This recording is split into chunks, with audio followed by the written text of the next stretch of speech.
Hello, Miss Leah. It's your Auntie Zai, and I have a special book to read to you today. This is called Mama, Do You Love Me? And this book is something that my mom, your grandma Sarah, read to me when I was little, and we loved it so much that we got matching tattoos of it. So I'll point it out in the book when it comes up, okay? Mama, do you love me?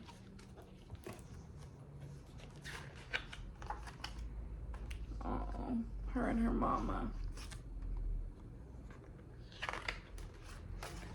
Mama, do you love me? Yes, I do, dear one. How much? I love you more than the raven loves his treasure, more than the dog loves his tail, more than the whale loves his spout. How long? I love you until the umiak flies into the darkness, till the stars turn into fish in the sky, and the puffin howls at the moon. So this animal in the corner is called a puffin. It's kind of like a penguin. And my mom, your grandma Sarah, and I both have a matching tattoo of a puffin on our back because we love each other so much. Almost as much as we love you, Leia. Mama, what if I carried our eggs, our ptarmigan eggs, and I tried to be careful, I tried to walk slowly, but I fell and the eggs broke? Then I would be sorry, but still I would love you. What if I put salmon in your parka, ermine in your mittens, and lemmings in your mucklucks? Then I would be angry.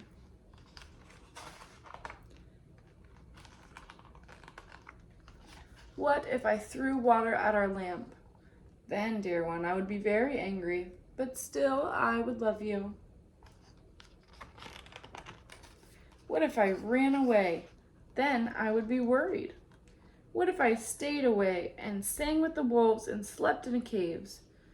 Then, dear one, I would be very sad, but still I would love you. What if I turned into a musk ox? Then I would be surprised. What if I turned into a walrus? Then I would be surprised and a little bit scared.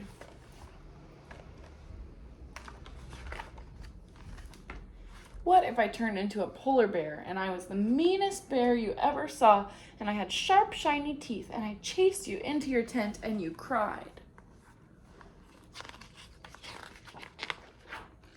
Then I would be very surprised and very scared, but still inside the bear, you would be you and I would love you. I will love you forever and for always, because you are my dear one. The end. Yay! And this last page is really beautiful. It has a lot of the symbols that are throughout the book. So it says, though often referred to as Eskimos, most native Arctic people call themselves Inuit, which means the people. One Inuit person is called an Inuk. There are many different Inuit nations, and each has its own language and traditions. Most Inuit natives live on the Arctic, the area around the North Pole. It is one of the coldest regions on Earth. During the winter, there are months when the sun does not shine. In summer, there are parts when the sun never sets. Greenland, North Canada, parts of Russia, and Alaska are all part of the Arctic region. The Inuit in this story live in the northern part of Alaska, where they have lived for more than 9,000 years. There are no cities in this part of Alaska. In fact, there are even few roads. This book shows the way Inuit lived many years ago. Now, most Inuit live in a way that combines the old and the new. So this goes on to say about all the different things we learned about in this book we might not have even realized. It says about the dog. Traditionally, the Inuit depend on dog sleds to travel. Now, many Inuit use snowmobiles as well. Ermine. This is the most widely used name for the short-tailed weasel.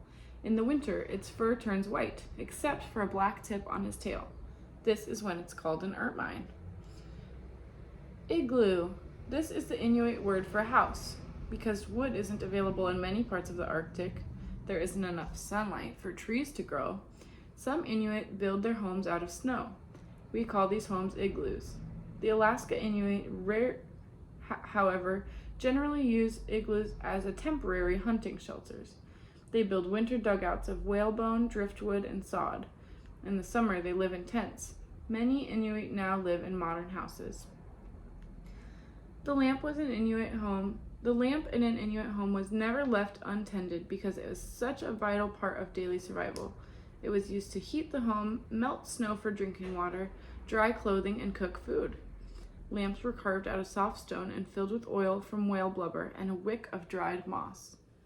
So that's why it was such a big deal when her daughter was asking, what if I poured water on our lamp? It would be a very big deal. Lemming. There are many mouse-like creatures in the Arctic. They live in tunnels beneath the earth and snow. Where it is much warmer than above ground. In the winter, their coats turn from brown to white. They are the only rodent whose fur changes color. Okay. Well, an ermine must not be a rodent. I don't know.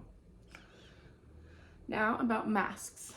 Inuit believed that the medicine man could talk to the spirits. To do that, he would wear a different mask for different ceremonies. Inuit artists still make masks today, but they're usually for decoration, not for ceremonial use. Mitten. If an Inuk needs to rest and he does not have shelter, he takes his mittens and sits on them. Mukluk. These Inuit boots are made with fur. Traditionally, they were lined with moss, but today they are lined with felt. Musk ox. Do you see this picture? It's a little musk ox. Musk oxen are prehistoric animals dating from the last ice age. Like cattle, they graze in small herds. In the spring, they shed their winter underfur, which is then gathered to make sweaters and other clothes. Parka. This familiar hooded jacket was first worn in the Arctic. A woman's parka has extra room in the back for her baby. You can see in the pictures that her mama is wearing a parka.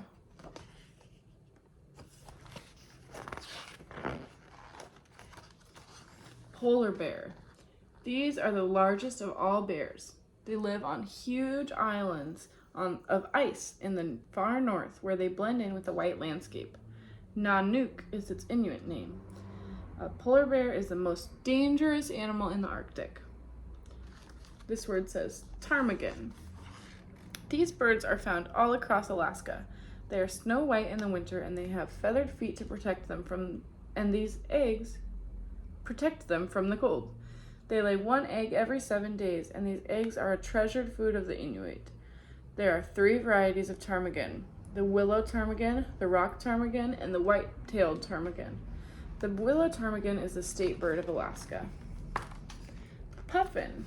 These colorful birds are found on the west coast of Alaska, on the east coast of Canada, and in Greenland. They live on the sea and on cliffs that rise from the sea. They are not very good flyers. Their landings are so bumpy they can only land on water or soft grass. But they can fly very well underwater, where they use their wings as paddles. In the winter, their beaks change from bright orange to a duller grayish orange. Ravens. Known in many places as crows, Inuit call these familiar birds ravens. Found in folktales throughout the world, ravens play a particularly important part in Inuit culture because Inuit believe that after death, people return as ravens. It is considered bad luck to kill a raven. Ravens are the most common year-round bird found in the Arctic. Salmon. A variety of salmon can be found in Alaska's streams and rivers. Inuit catch salmon in the summer. Then they're smoked, dried, or frozen in the permafrost and saved for winter. Umiak. These boats are made of whalebone covered with animal skins. They're used for traveling and to hunt whale. A smaller, more commonly known version of this boat is a kayak. Walrus. These mammals live on pack ice. ice that's several feet thick and covers many miles, that floats in the Arctic Ocean. They have whiskers they use to skim the ocean floor in search of food. They use their tusks to maneuver their young, to break the ice, and to fight. Their family name, Odobenidae, means those who walk with their teeth. Inuit use walrus hide to make fishing lines and boats. The meat is used as food. Whales.